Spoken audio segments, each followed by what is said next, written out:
Alright, what's up guys? Lately, you probably all noticed there's been a lot of new players coming into the game, so as a result, I'm getting a lot of questions in my channel, like in my comment sections and on Twitch.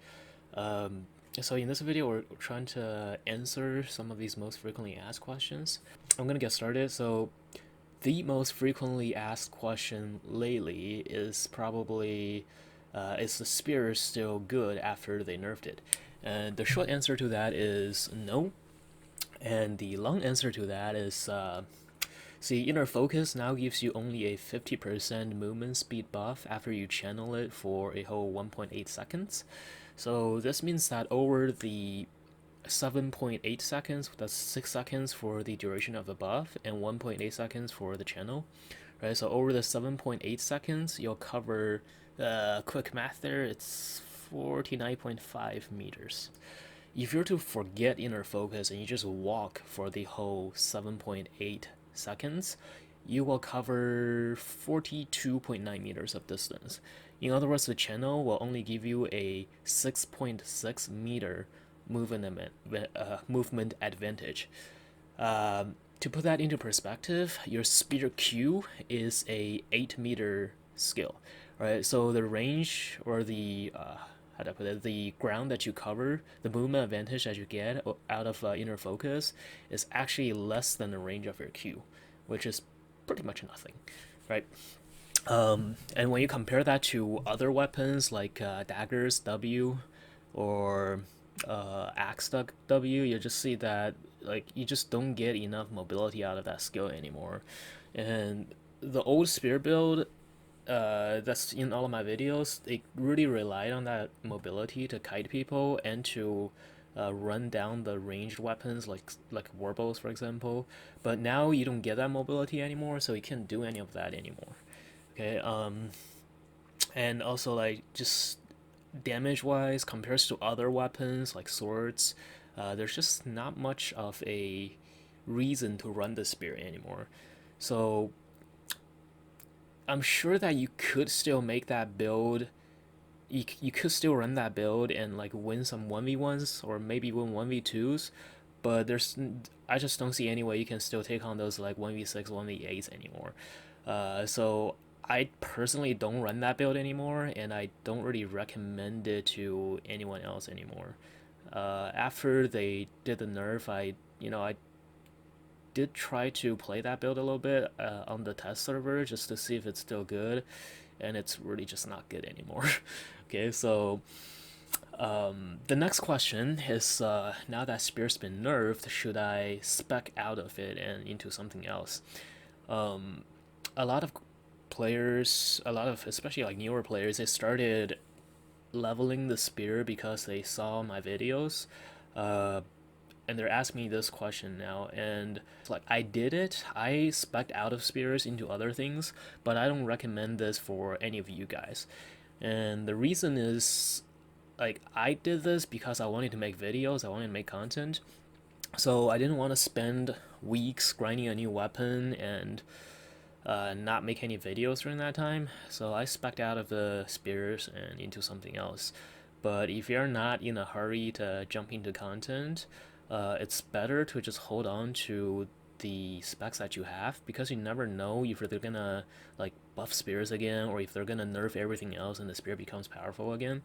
So if they do that and you just backed out of spears, you kind of gonna hate yourself when that happens, because it takes a lot of silver, right? It takes a lot of silver, and when you spec out of something, you actually only get 80% of the fame that you had before.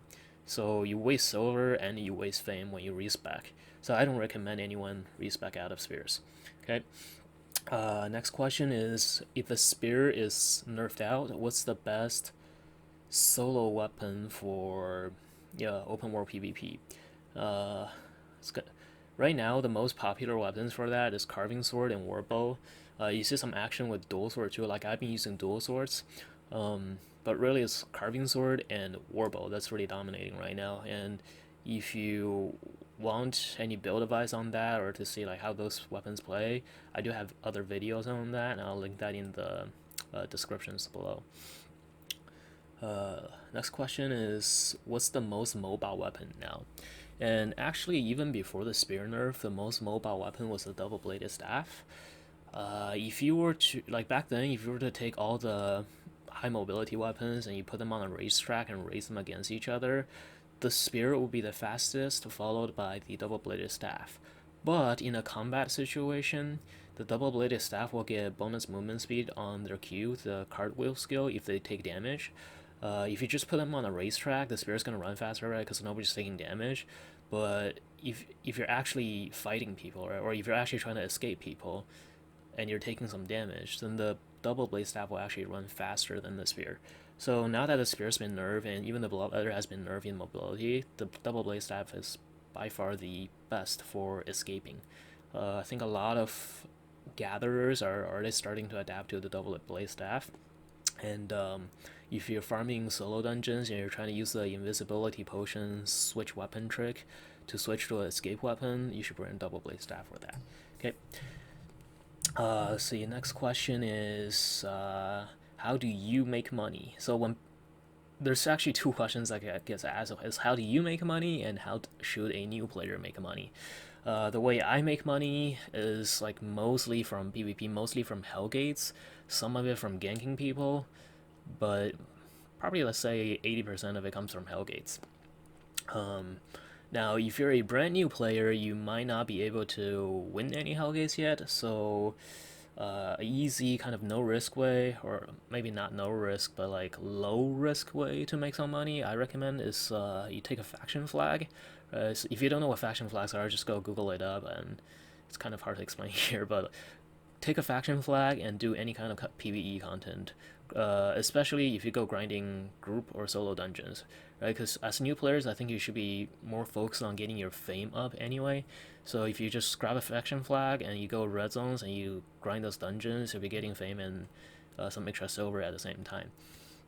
So what a faction flag actually does is once you represent a faction, any PvE content that you do in the Royal Continent will give you faction points that you can use to buy rewards like crests and hearts to craft capes. And you can buy those rewards and you sell it on the market for some extra silver.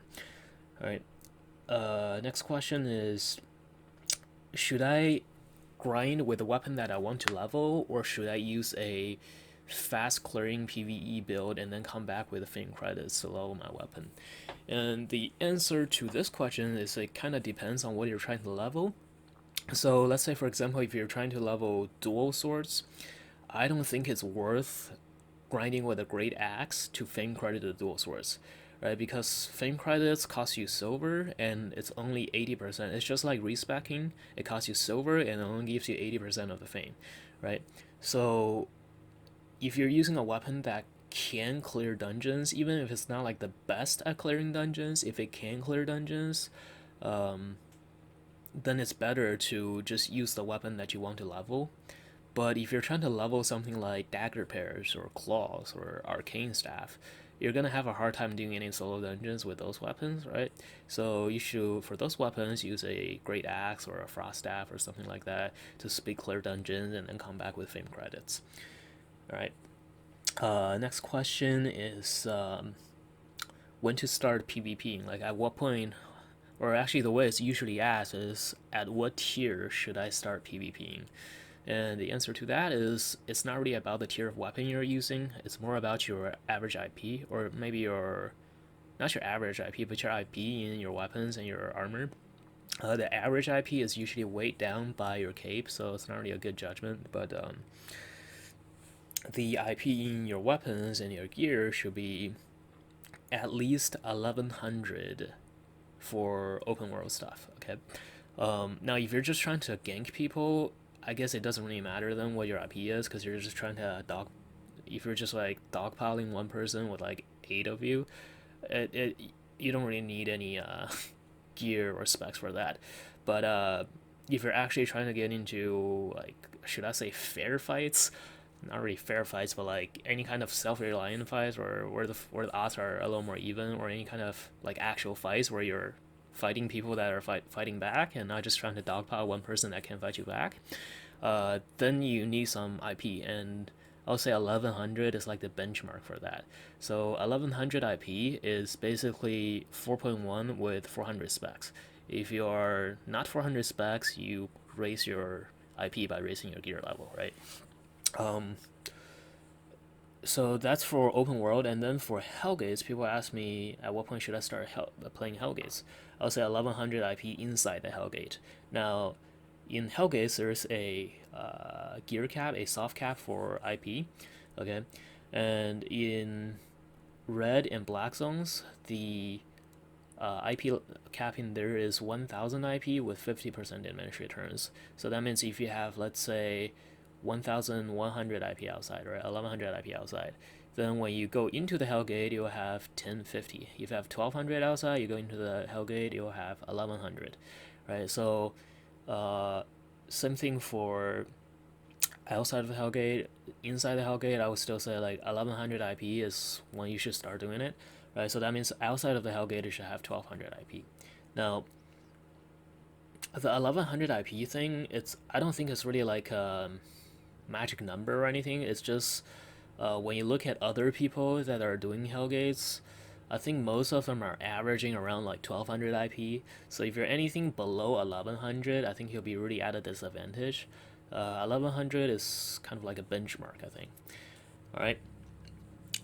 So next we got on the test server, a lot of people has been asking me where to find the like in my video about the test server, I talked about there's this like crafting station and stone pillar where you can craft TA items for free and unlock your whole Destiny board. People ask me where to find these things, and they're actually not on the test server anymore. They took it off. Apparently, it's only available for certain testing events, and right now there's no events going on, so they took it off. Okay, so the next question is, can you make a build recommendation for X weapon? So I usually I really don't like giving just like straight up giving people builds because there's really, when it comes to meta, there's only like a few weapons that are like really popular. So let's say, for example, right, in the open world, if you were to ask me what's the best weapon right now for solo PvP, it's carving sword warbow. That's pretty easy, and I can give you the build breakdown for those weapons. But then when it comes to, let's say, can you give me a build, this open world solo build for one-handed frost, or I don't know, like infernal scythe or something like that. Like people ask me these like random weapons, I'm just like, okay, those weapons to start with, they're not good for open world, right? Or they're not good for open world solo, right?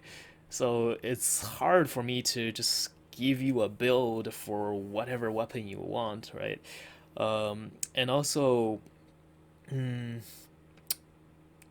and also like even if the weapon that you're interested in is viable, uh, if it's a weapon that I haven't played before or a weapon that I don't have specs in, then I can't really give you advice based on my experience. I can only give you advice based on what I see other people running. And it's hard for me to say which one, like which variant is the best, right? So, for example, if I say, if you ask me what's the best one-handed curse build, well, there's people running Hunter Hood, Mercenary Jacket, and uh, Soldier Boots, and then there's people running Jewelry Arrow, Guardian Helmet, and Demon Boots. Which one's better? Well, I don't really know, right? They both get used, and I can't really say which one is better because I haven't really played that much curse myself, so I can give you advice on that based on my experience. Um, so I guess like the best I could do for you guys is I have this solo PvP video and a Hellgate video that talks about like what kind of stuff you should have in your build to achieve your purpose. Like, and I don't give any like specific builds in these videos. It's just like the concept of what you need to pack into your build. So go watch those videos. Some of them are a little long, I know, but it's really the best I could do for you is just to give you the concept of what's good in the open world, and then you can go make your own build on that. All right. So next question is, if you see me in the hellgate, could you not kill me? Or if you see me in the black zone, could you please not kill me? The answer to that is no. Uh, in my comments, sometimes I see people leaving their names in my comments and just saying like, "Could you not kill me if you see me?" Like, if everybody does that, I have a few thousand followers. I have like over 7,000 on YouTube and like over 7,000 on Twitch. If I don't kill any of these guys, I basically just won't be able to play Albion anymore, right? So, if you see me in the open world or in the Hellgates, don't be like, "Hey, pew pew, let's not fight." No, just fight me. Or if you can't fight me, just run away. Like, don't try to like beg for mercy. It's not gonna happen. Okay. And then next to that, the last question actually is kind of related, I guess. Is can I do Hellgates with you? A lot of people has been asking me this, and uh, I'm gonna say overall no, because the nature of Hellgates is like you go in, it's a very high risk of PvP, and if you lose everything you're carrying.